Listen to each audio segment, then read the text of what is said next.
my name's Susan Miranda, and I am a local Twin Cities oboist, and I thought I would give you some tips and tricks on the upcoming All-State audition for MMEA. First, let's talk about rhythm.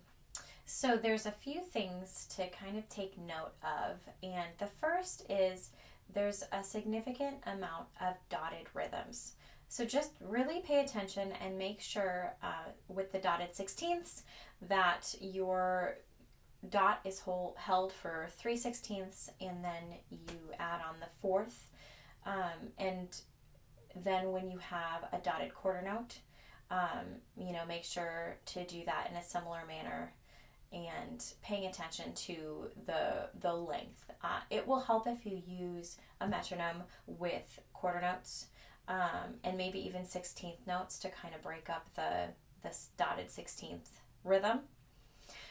Another thing to really pay attention to is measure 4. That looks really, really terrifying, but when you realize that this is a little bit of a slower etude, you can really break that up with your 8th notes in your metronome as well. So if you throw your metronome on,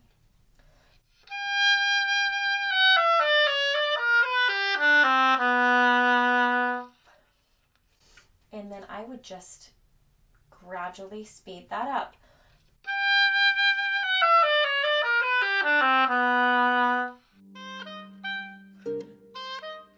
Secondly, let's talk about articulations. So etudes are usually filled with a whole bunch of different articulations, and you want to make sure that you're very clear in what you are doing and the audition that you bring forward.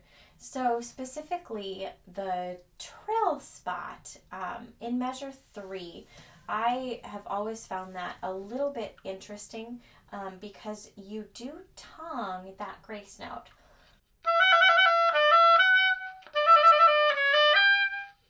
And I find that the E trill to the D grace note, it can be tricky to get it out if you don't fully slide your half hole down.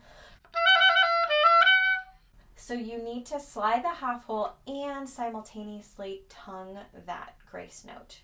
And it should come out a little bit easier.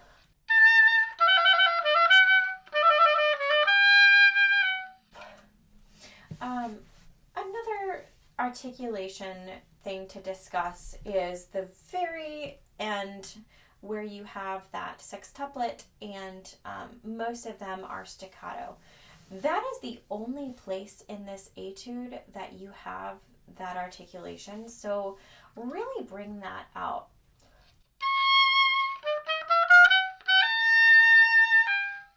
And you can give it maybe a slight retard on there to just really bring out those staccatos.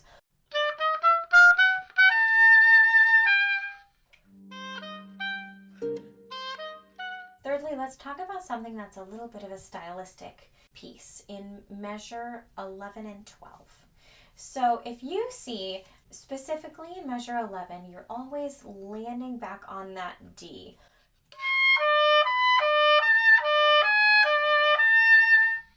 And it's really easy to kind of hammer out that D, whereas actually the line is in the top voice, and it's kind of a scalar thing, C, B, A, G sharp. So you kind of want to actually minimize the D, if you will, and bring out the upper voice.